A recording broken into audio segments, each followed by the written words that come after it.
So with our substantive procedures, specifically the test of details, guys, our starting point is to look at the IFRS requirements, the initial recognition, subsequent measurement, and then the disclosure. Okay, so you're going to make sure you're comfortable what balance or transaction you are going to be auditing. Do you know what IFRS says? Then you need to go and look at the cycles.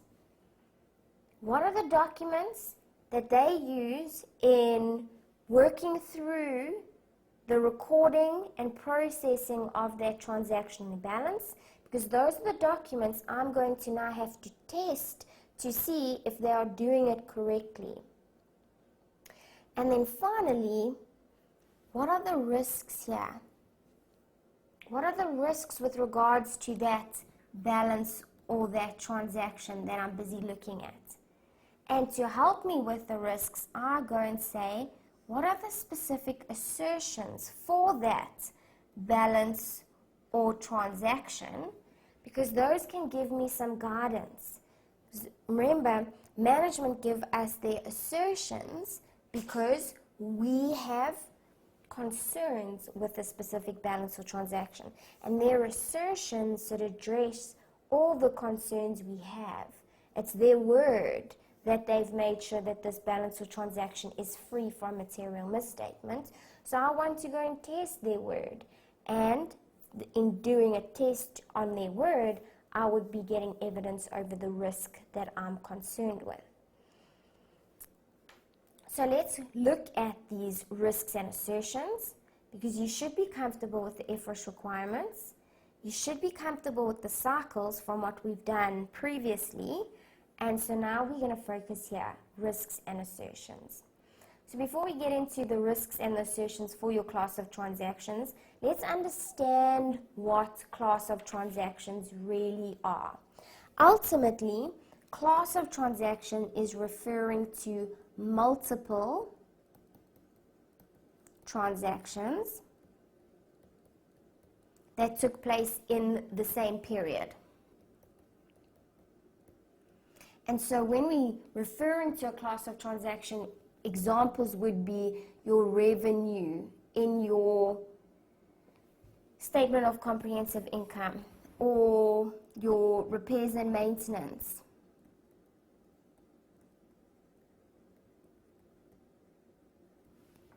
or here's a nice little tricky one, your additions in PPE,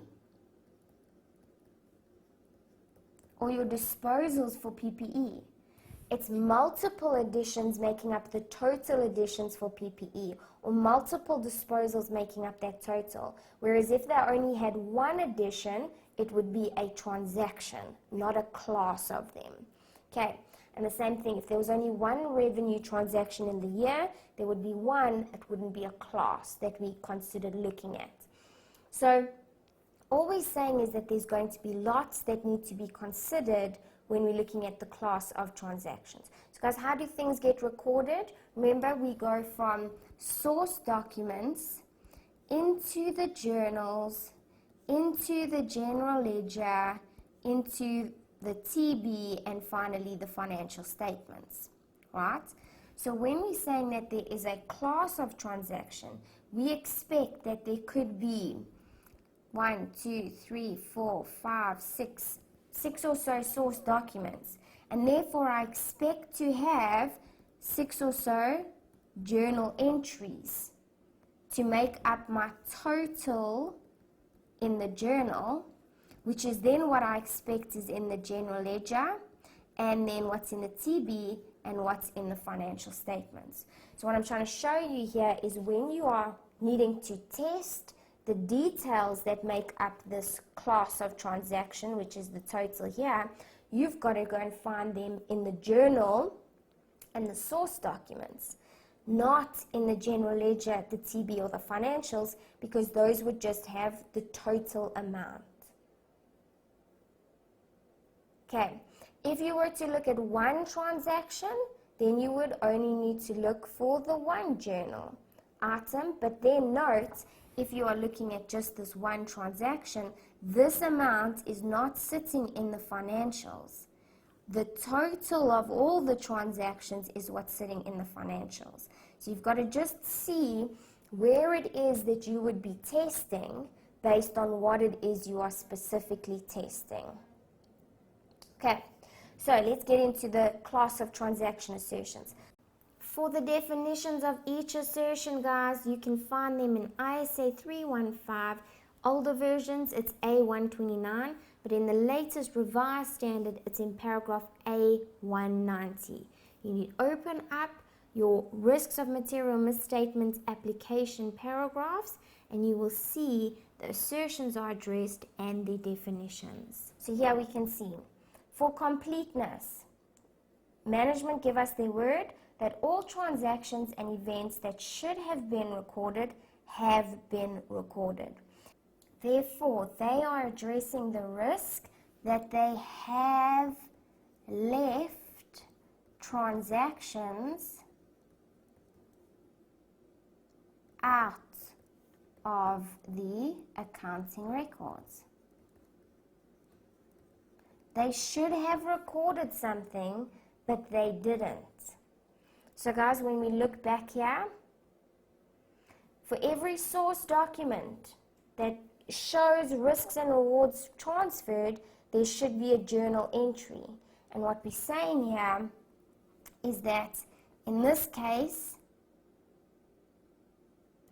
number 5 was not recorded. They should have, but they didn't.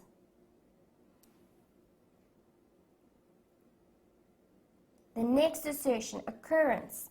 They say that transactions and events that have been recorded have occurred and pertain to the entity, which therefore means they are addressing the risk that they have recorded fictitious or duplicate transactions. Therefore, they shouldn't have been recorded, or they don't relate to the entity. So now what you've got a situation is they've gone now and added a journal entry there, but there is no source document for it. It shouldn't be there. The event didn't occur, or if the event did occur, it didn't relate to the entity, so recording it shouldn't have been appropriate. Accuracy. They're saying that amounts and other data relating to the transactions that have been recorded are appropriate. So ultimately, they're saying they are addressing the risks that the amounts are incorrect. So, where on your invoice here, you've got 10 Rand, the journal shows 1 Rand.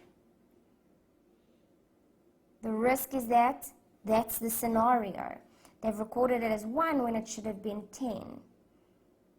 They give us their accuracy assertion, which says, no, I've recorded them all at what they should be. For cutoff, they say transaction events have been recorded in the correct accounting period, therefore addressing the risk that they are recorded in the incorrect accounting period. So, they have now got transaction 6, which relates to 2018, recorded in the journal here for 2017. They're saying, no, I haven't done that.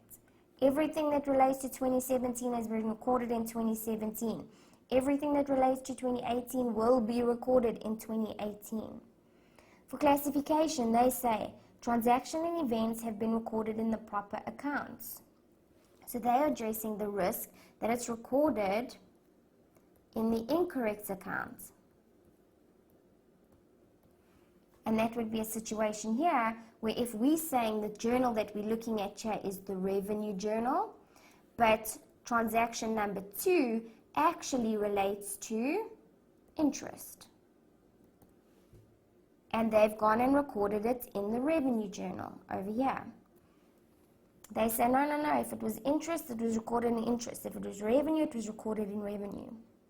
And finally, for presentation and disclosure of their transactions, they say they have presented it and disclosed it according to IFRS requirements, addressing the risk that they have not presented and disclosed according to IFRS.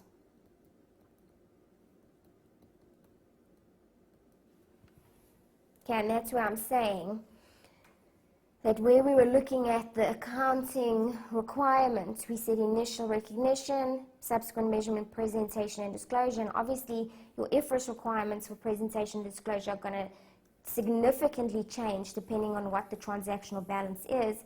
But when we're looking at it, we're just saying one assertion is that it was presented and disclosed according to IFRS, and the risk is that it's not. So I'm not going to go into the detail of the requirements.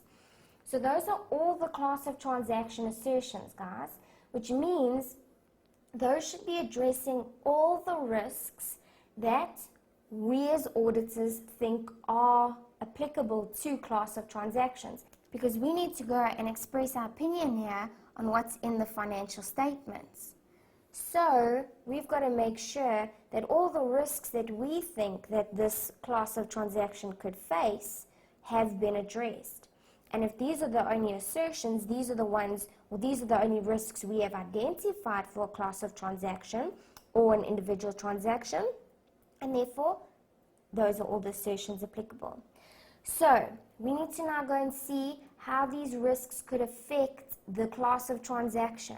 And guys, literally, they can only affect the class of transaction in two ways. They could overstate that class of transaction, or they could understate that class of transaction. And there are multiple ways in which either of those can happen. It's not just that they record fictitious or that they leave things out. Those are the obvious ones. So there's the risk they record fictitious or duplicates, and they shouldn't be there, in which case the occurrence assertion is addressed.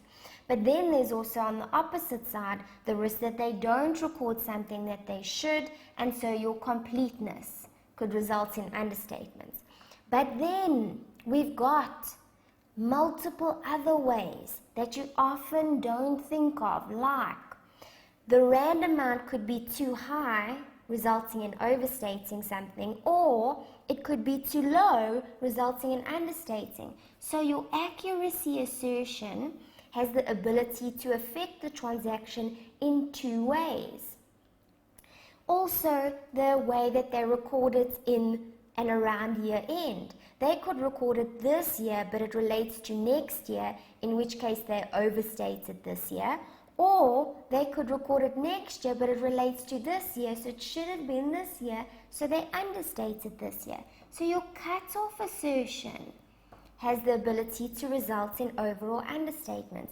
And likewise with your classification. They recorded in one account, but it should be another account. So the account they recorded in that was incorrect is now overstated, but that account that they should have, that they didn't, is now understated. So your classification has the ability to affect that class of transaction in both an understated and overstated manner. Alright, so multiple assertions can affect that transaction.